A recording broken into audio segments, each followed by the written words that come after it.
Coucou tout le monde, donc aujourd'hui je vous retrouve dans une nouvelle vidéo. Oui je sais, je suis assez près de la caméra tout simplement, comme vous le savez il n'y a pas beaucoup de recul dans ma chambre. Et là du coup je me suis mis d'une façon où il y en a encore moins, mais c'est une vidéo où je vais vous parler. Donc vous n'avez pas besoin de voir le dessus de ma tête ni mon t-shirt, voilà, bref. En gros vous avez juste besoin de m'écouter, voilà. Donc aujourd'hui on revient pour une vidéo sur les règles. Comme vous l'avez vu dans le titre, c'est une vidéo que je devais publier il y a un moment, genre fin août ou début septembre. Sauf que depuis j'ai été contactée par une marque et ça correspondait bien au thème de la vidéo. Donc je me suis dit il faut que je teste ce produit en profondeur. J'aurais très bien pu, hop j'ai reçu le produit, je vous en parle en vidéo. Hop hop, j'ai fait ma vidéo sur la marque et ciao. Sauf que bah non en fait, pas trop dans mon habitude de vous recommander quelque chose que je n'ai pas testé. Donc du coup voilà, j'ai pu tester, je vous en parlerai juste après. Mais sachez du coup qu'une partie de cette vidéo est sponsorisée par la marque Fempo. J'ai noté pas mal de petites choses sur mon ordinateur, j'ai pris des notes. Donc pour commencer cette vidéo, je vais vous parler de quelques petites informations théoriques on va dire sur le cycle menstruel. Donc déjà, je pense que vous le savez, le cycle menstruel commence à la puberté. La moyenne en France c'est de 12,6 ans. Donc voilà, il y en a ça va être beaucoup plus tard, il y en a ça va être plus tôt, voilà ça dépend. Et il se termine à la ménopause. Les cycles sont contrôlés par des hormones et ils durent environ 28 jours. Donc ça dépend, ça peut durer de 24 à 35 jours, ça dépend des personnes, si vous êtes réglé ou pas, etc. Le premier jour des règles c'est considéré donc comme le premier jour de votre cycle. Et donc le cycle se termine au premier jour des règles du cycle suivant en fait. Et la durée des menstruations, donc c'est-à-dire des règles, sont d'environ 3 à 6 jours suivant les personnes. Pareil, plus ou moins, ça dépend des gens. Donc pendant ce cycle, vous avez 3 phases. Vous avez la phase folliculaire qui correspond du 1er au 14e jour. Donc en gros, à la fin de votre cycle, en fait, il y a une chute des hormones s'il n'y a pas eu de fécondation bien entendu, donc si vous n'êtes pas enceinte, ce qui déclenche les règles. Par contre, faites attention avec la pilule, c'est des fausses règles. Puisque vous prenez pendant 21 jours votre pilule qui contient des hormones et bam, vous l'arrêtez. Donc ça provoque les règles, mais c'est pas des vraies règles en fait. C'est juste des règles qui sont provoquées par l'arrêt de la pilule, donc l'arrêt de l'apport des hormones dans le corps. Ensuite je vais vous parler un peu d'autres trucs qui se passent dans le corps pendant cette phase. Donc au niveau de la glaire cervicale, sachez qu'il y a des femmes, leur contraception c'est juste observer leur glaire en gros. Donc la glaire cervicale, qu'est-ce que c'est déjà, où ça se trouve? Ça se trouve dans le vagin, voilà. Donc pendant cette phase folliculaire, la glaire a un maillage étroit et l'orifice du col de l'utérus est fermé. Vous avez également des personnes qui regardent donc la température, donc pendant cette phase là la température est inférieure à 37. Donc ce qui se passe pendant cette phase c'est que l'utérus se débarrasse de la couche superficielle de sa muqueuse, donc l'endomètre, qui n'a pas accueilli d'ovules fécondés, puisque normalement c'est à ce niveau là que l'ovule il se pose tranquillou milou. Là il n'y a pas d'ovule donc on peut nettoyer tout ça. Donc il y a une nécrose et une desquamation de la muqueuse qui provoque du coup un écoulement sanguin en fait. Ensuite au 14e jour environ, je précise bien environ parce que toutes les femmes n'ont pas l'ovulation au 14e jour, mais en théorie avec un cycle parfait on va dire, bien régulier, ce serait le 14e jour. En gros c'est une semaine avant la fin du cycle. Donc au niveau de la glaire cervicale, en phase préovulatoire, sous l'influence du coup des œstrogènes, la glaire elle est lâche, elle est transparente et sa quantité augmente tout simplement parce que elle sert à l'ascension des spermatozoïdes. Donc normalement au moment de l'ovulation c'est là où ils arrivent, donc il y a beaucoup de glaire pour aider à ce qui passe tranquillement. Et à ce moment du cycle, l'orifice externe du col de l'utérus est ouvert. Au niveau de la température, au moment de l'ovulation, il y a une augmentation de 0,5 degrés. J'essaie de vous mettre un petit schéma par ici. En gros la température, genre, du coup vous allez voir à l'envers. Genre la température, elle descend, hop il y a l'ovulation, ça remonte et après ça redescend tout doucement. C'est pour ça qu'il y a des personnes qui utilisent la température comme méthode de contraception, parce que si vous prenez la température tous les jours à la même heure, pendant un certain temps, hein, parce que ça peut varier un petit peu dans le mois, si vous êtes malade, etc. Ça se peut que vous ayez une augmentation de la température, ce ne sera pas forcément une ovulation. Mais si vous êtes régulière, que vous prenez toujours à la même heure, pendant plusieurs mois pour voir un petit peu à quoi ressemble votre cycle, vous pourrez réussir à déterminer l'ovulation si encore vous avez un cycle régulier, hein, parce que sinon c'est un peu plus compliqué. Au moment de l'ovulation, il y a un pic de sécrétion de l'hormone LH que vous avez peut-être vu en SVT, ce qui provoque du coup l'expulsion de l'ovule. Et au moment de l'ovulation, vous pouvez avoir par exemple des douleurs dans le ventre. Ensuite, du 15e au 28e jour, vous avez la phase lutéale, qui est donc après l'ovulation. Donc sous l'influence de la progestérone, qui encore une fois est une hormone, la glaire cervicale elle est moins abondante et beaucoup plus visqueuse. Il faut savoir aussi que du coup ce cycle peut être perturbé par plusieurs choses, comme par exemple une perte de poids, un traumatisme psychologique, du stress, etc. C'est pour ça que par exemple des personnes qui sont, je donne un exemple, anorexiques, peuvent ne plus avoir leurs règles pendant plusieurs mois parce qu'il y a une trop grosse perte de poids. Une personne qui a un problème psychologique ou un événement qui se passe dans sa vie, trop de stress, et ben il se peut qu'elle n'ait pas ses règles. Voilà. Du coup les personnes qui stressent d'être enceintes peuvent ne pas avoir leurs règles parce qu'elles sont stressées, du coup elles n'ont pas leurs règles et du coup ça les stresse encore plus. Bref, le cercle vicieux quoi. Ensuite vous avez peut-être déjà entendu parler du SPM, donc le syndrome prémenstruel. Donc en gros c'est les symptômes émotionnels et physiques qu'une femme ressent quelques jours précédant le premier jour des règles. Donc vous avez par exemple de l'irritabilité, des sauts d'humeur, etc. Et pendant les règles il y a également d'autres symptômes que si vous les avez déjà vous connaissez sûrement, comme des crampes, des seins douloureux, donc ça c'est dû à un déséquilibre hormonal, une irritabilité, des maux de tête, des douleurs abdos, douleurs au niveau du dos aussi qui sont dues aux contractions du muscle utérin pour évacuer le sang.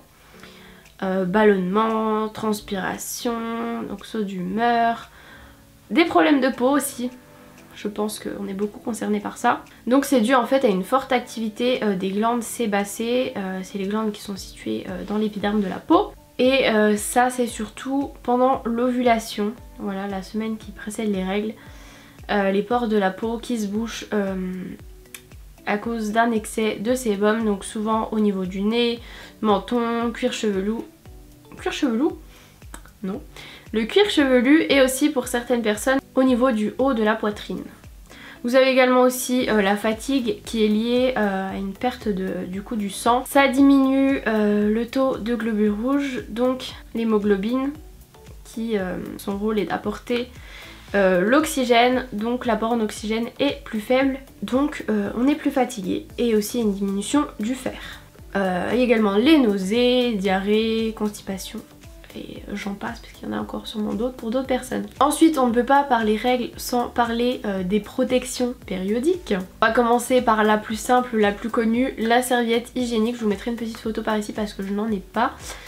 En gros c'est une petite bande avec un autocollant en dessous qui se colle dans votre petite culotte. Vous avez différentes tailles avec des protèges sur les côtés, différentes épaisseurs selon le degré d'absorption que vous voulez. En gros il y a un voile qui draine le liquide vers l'intérieur de la serviette qui permet d'être au sec et d'absorber le sang. C'est à changer toutes les 3-4 heures, tout dépend de votre flux, de la serviette que vous choisissez, etc. Et quand elle est trop pleine entre guillemets, c'est à jeter tout simplement dans la poubelle et non dans les WC, voilà, parce qu'il y a des WC publics du coup qui sont bouchés à cause de ça parce qu'il y a des filles qui les jettent dedans. Non non non. Donc voilà, je vais pas vous faire un grand blabla non plus sur les serviettes, c'est rien de foufou, je pense que la plupart des personnes connaissent ça. Ensuite vous avez le célèbre tampon, donc c'est un petit cylindre, un petit truc, je vous mettrai pareil une photo, parce que je n'en ai point non plus. Absorbant qui s'insère dans le vagin soit avec un applicateur soit poussé avec le doigt. Personnellement les applicateurs j'ai toujours détesté ça, j'ai déjà essayé et ça me saoulait. En gros j'enlevais l'applicateur et je le mettais comme ça, bref. Chacun est libre de choisir ce qu'il veut et de trouver le truc qui lui correspond le mieux. Pour moi l'applicateur non merci. Donc c'est à changer régulièrement, toutes les 3-4 heures environ, afin d'éviter les infections, les irritations, etc. Pareil, vous en avez plusieurs, des mini, des plus gros. Ça peut être utilisé la nuit, voilà, par contre évitez de le porter plus de 8 heures. Voilà, je pense que vous avez déjà entendu parler du choc toxique qui n'est pas que dû au tampon, hein, qui est dû à la stagnation du sang. D'ailleurs, si vous voulez que je vous fasse une vidéo là-dessus, pourquoi pas. Il y a déjà plusieurs vidéos là-dessus sur YouTube, mais voilà, moi c'est un sujet qui m'intéresse aussi. Donc si vous voulez que je vous parle un peu plus de ça, n'hésitez pas à me le dire dans les commentaires. Le tampon, bien sûr, on ne l'oublie pas, oui, parce qu'il y a des personnes qui soit l'oublient, donc en mettent un autre, soit à la fin de leur règle, ben ça c'est une plus, et puis ils oublient qu'ils avaient leur règle avant, et puis hop, il est oublié au fond du vagin, voilà. Donc on évite. Il ne fait bien sûr pas perdre sa virginité, comme plusieurs personnes ont peur de ça, puisque pour perdre sa virginité il faut un rapport sexuel. Donc là ce n'est pas le cas. Il peut être utilisé pour se doucher, pour se baigner, pour faire du sport. Et il est censé ne pas être douloureux s'il est bien placé. Si vous le sentez et que ça vous fait mal, c'est qu'il est mal mis, hein. Ensuite on va parler de la cup. Pour ceux et celles qui ne savent pas ce que c'est une petite protection comme ça en forme un peu de cloche avec une petite tige, où il y en a certaines c'est un petit rond, voilà. Vous pouvez en trouver un peu partout, mais si vous voulez plus d'informations sur la cup, je vous ai fait une petite vidéo sur ma chaîne complète sur la cup, comment je l'utilise, etc. Donc moi c'est ça que j'utilise depuis maintenant... je pense que ça fait au moins 2 ans.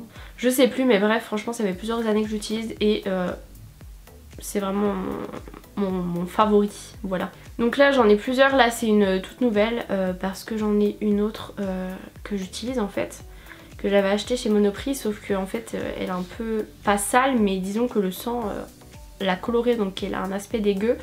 Même si tu la laves très bien, elle reste colorée, donc c'est pas très beau à vous montrer. Donc voilà, celle-ci c'est une toute neuve, jamais utilisée, voilà, que j'avais commandée sur Amazon. Donc voilà, voilà. J'en avais reçu également d'un autre site, elle était trop mignonne, elle était rose, mais je pense qu'elle me correspond pas, c'est-à-dire que je la trouve beaucoup trop souple et peut-être trop petite, et la tige trop petite, du coup je galère à l'enlever. Donc voilà, peut-être que j'en retesterai de leur site une plus grande, ou j'en sais rien, mais en tout cas moi je préfère quand la tige est un peu plus grande, parce que le problème c'est quand vous la mettez, ça a tendance à remonter. Et pour l'enlever, voilà, c'est pas très pratique. Donc voilà, avec une tige je trouve ça mieux que juste une petite bouboule au bout ou un truc comme ça, parce que c'est galère à enlever. Voilà. Donc le point positif de la cup, c'est que ben, vous n'avez pas à racheter des protections, donc c'est plutôt écologique, économique. Ça assèche pas les muqueuses, contrairement au tampon qui a un pouvoir absorbant. Et comme le tampon, ça peut être utilisé pour le sport, pour la piscine, vous pouvez dormir avec. Et je rappelle encore une fois, la cup n'empêche pas le choc toxique. C'est-à-dire que si vous la gardez pendant toute la nuit, ben en fait ça stagne. En plus, comme vous êtes en position allongée, tout ce qui est normalement dans la cup comme ça, et ben, il se trouve un peu allongé et en contact avec votre corps. Voilà. Pour moi, il y a moins de chance avec le choc toxique et la cup, parce que généralement il n'y a pas l'air qui peut rentrer comme avec le tampon, puisque vous la pliez et ça fait une espèce d'appel d'air en fait, voilà. Mais on n'est jamais sûr de tout, donc j'ai depuis pas longtemps une nouvelle protection que j'utilise du coup pour la nuit, pour éviter cette stagnation. Donc j'ai reçu de la marque Fempo. Ce sont donc les culottes menstruelles, voilà. Comme ça, quand tu la vois comme ça, t'as l'impression que c'est une culotte, voilà, une culotte toute simple. Donc c'est tout simplement en fait une culotte, mais vous avez une partie absorbante à ce niveau là. C'est une culotte que vous pouvez porter, ils disent en moyenne 12 heures, mais genre moi je sais que j'ai déjà porté genre toute une journée. Genre j'ai dormi avec et après j'ai fait ma journée de stage avec et aucune fuite, vraiment. Donc elle est ultra fine, donc ils disent moins de 2 mm d'épaisseur. Bon, je ne l'ai pas mesuré, hein, voilà. Là elles sont encore un peu humides parce que je les ai passées à la machine, mais ça je vous en reparle après. Très important, il n'y a pas de nanoparticules ou de produits chimiques, contrairement à d'autres protections hygiéniques, voilà. Il n'y a pas d'odeur parce que franchement moi je me souviens que genre quand j'étais au collège au tout début de mes règles, que je mettais genre des serviettes, je trouvais l'odeur voilà quoi, bref, pas terrible. Pas de fuite, enfin en tout cas moi j'en ai pas eu du tout, même pour la nuit en fait. Genre je sais pas si vous allez voir à l'intérieur de la culotte, mais en fait ça remonte jusque là, donc pratiquement enfin jusqu'au milieu des fesses. Quand vous êtes allongé, si vous la mettez bien, limite ça remonte jusqu'au-dessus des fesses. Bon après ça dépend aussi de la taille des fesses, de la taille de la culotte, etc. Mais c'est un peu ça que j'avais peur, c'est que quand vous êtes allongé, bah ça fuite. C'est cool et t'as une petite tache là au-dessus, mais là, rien du tout. J'ai eu zéro fuite avec, franchement, même comme je vous l'ai dit en la portant toute une journée. Donc ouais, franchement, au top. C'est cruelty free. Et au niveau de la composition, donc là j'ai tout noté sur mon ordi, la partie du coup qui est en contact avec la peau ici, au niveau de la partie absorbante, c'est en coton. Ensuite à l'intérieur c'est en bambou, donc qui a des propriétés hyper absorbantes, antibactériennes naturelles et anti-odeur. Et ensuite vous avez du polyester, donc un tissu imperméable pour éviter que ça fuite. Donc moi j'ai reçu 2 modèles, donc vous avez la culotte comme ça toute simple qui est une culotte noire qui coûte 30 € et vous avez le shorty, voilà, qui coûte 32 € qui est du coup un peu plus large, qui enveloppe un peu plus et je trouve qu'on est beaucoup plus confortable dans le shorty. Je dis pas que la culotte est pas confortable mais à choisir entre les deux c'est le shorty que je préfère. Ils vont bientôt sortir un autre modèle pour les flux très abondants. Et sur leur compte Instagram ils ont fait des sondages pour savoir quelle couleur on aimerait, donc s'ils sortent des couleurs franchement trop cool. Même si je vous avoue que je suis bien dans le noir parce que je sais pas, j'aurais l'impression du coup de tacher mes sous-vêtements avec d'autres couleurs, voilà. Je suis un peu mitigée pour savoir si ça va vraiment bien se laver. Par exemple imaginons ils en font une blanche ou une colorée, peu importe. Ouais, faut qu'ils fassent un tissu qui puisse bien se laver parce que la remettre avec une tache, même si c'est une tache propre, bof, donc à voir. Donc vous allez me demander comment l'entretenir. Et bien tout simplement après l'avoir portée, je la rince à l'eau froide ou je peux même laisser un peu tremper pour bien que ça se nettoie. Parce que plus vous allez la garder longtemps, plus ça va être difficile à nettoyer. Par exemple quand je l'ai gardée plus de 24 heures, ça restait quand même genre bien collé. Désolée c'est un peu peut-être dégueu pour certains, mais voilà. Voilà, puis j'ai dû la mouiller, l'éponger plusieurs fois avant qu'il n'y ait quasiment plus rien qui sorte. Mais ça veut dire que ça avait absorbé un paquet quand même. Et après une fois que vous l'avez rincée à l'eau froide, vous pouvez la mettre en machine à 30 degrés ou bien continuer le lavage à la main. Alors moi en fait comme à chaque fois que j'ai eu mes règles du coup c'était quand j'étais en stage, donc la semaine, donc j'avais pas de machine à laver donc je faisais mon lavage à la main, je faisais avec du savon de Marseille. Et quand je rentrais chez moi du coup le week-end, et ben je la mettais tout simplement à la machine à laver, comme ça elle était prête pour un prochain cycle. Voilà, et du coup là elles sortent de la machine donc elles sont encore un peu mouillées. Parce que du coup ça met un peu plus de temps à sécher qu'une culotte normale puisque vous avez la partie quand même absorbante. Il faut pas utiliser de sèche-linge ni le radiateur, tout ça pour les sécher parce que ça abîmerait le côté imperméabilisant. Pas d'eau de javel non plus et pas de repassage. Alors combien de temps elles s'utilisent? Alors sur leur site ils disent qu'elles ont une durée de vie de 5 à 7 ans. Après c'est à peu près la même durée de vie en fait qu'une culotte normale. Donc voilà, à voir, je ne peux pas vous dire encore puisque ça fait que 2 ou 3 cycles que je l'utilise. Et puis ça va dépendre aussi de la fréquence d'utilisation. L'utiliser juste pour la nuit ou la journée. Si vous en avez une, deux ou plusieurs, que vous tournez sur plusieurs. Enfin voilà. Pour l'instant les tailles sont du 32 au 48 mais ils vont essayer de faire une taille 52 et 54. Mais du coup j'ai lu sur leur site que pour faire des grandes tailles pareilles ils sont obligés de recommencer le modèle à zéro puisque c'est pas vraiment la même morphologie, etc. Donc c'est en cours de projet. C'est made in France et made in Italie pour les matières utilisées. Mais il y a des ateliers en Tunisie, en France et au Portugal. Ils voulaient essayer de faire un truc 100% français. Mais vous auriez pas pu payer 30 € la culotte. Au niveau du colis, vous le recevez sous 2 à 5 jours ouvrés. Donc franchement, voilà. J'ai rien à dire. Franchement, ces culottes sont au top du top. Je vous mettrai le lien du site en barre d'infos, le lien des culottes, enfin de la culotte et du shorty.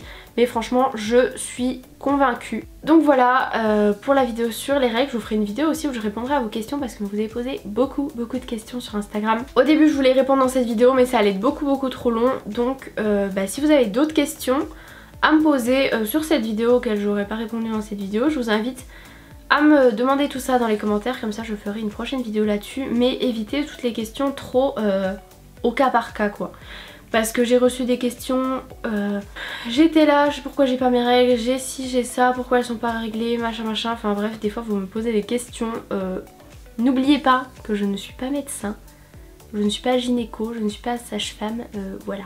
je connais certaines choses, je peux répondre à certaines questions, mais il y a des trucs où j'en sais pas plus que vous en fait. Donc des fois pour répondre à vos questions j'utilise Google, donc voilà. Si vous avez des questions particulières, n'hésitez pas à demander à votre médecin. Si pareil vous avez des règles très douloureuses, ça peut ne pas être normal, donc n'hésitez pas à en parler à votre médecin. Si au bout de des années vos règles sont toujours pas régulières, pareil, n'hésitez pas à voir votre médecin. Quand je dis médecin, c'est médecin, gynéco, sage-femme, enfin bref, qui vous suit pour ça, peu importe. Donc voilà, j'espère que cette vidéo vous aura plu, aura répondu à certaines de vos questions. N'hésitez pas à me dire vous préférez quelle méthode périodique. J'ai pas parlé des serviettes lavables, tout simplement parce que je n'ai jamais testé encore, mais je pense du coup que c'est un peu le même système que la culotte lavable, voilà. Dites-moi si vous avez déjà testé du coup les culottes menstruelles, parce que moi je trouve que c'est génial, franchement pour la nuit je pense que ça va être... Pour la nuit franchement c'est ce que je vais utiliser tout le temps maintenant. Si vous avez d'autres questions n'hésitez pas à les poster dans les commentaires. Si vous voulez aller voir dans la barre d'infos il y a également tous mes réseaux sociaux etc. Je vous fais de très gros bisous et je vous dis à plus tard pour une prochaine vidéo.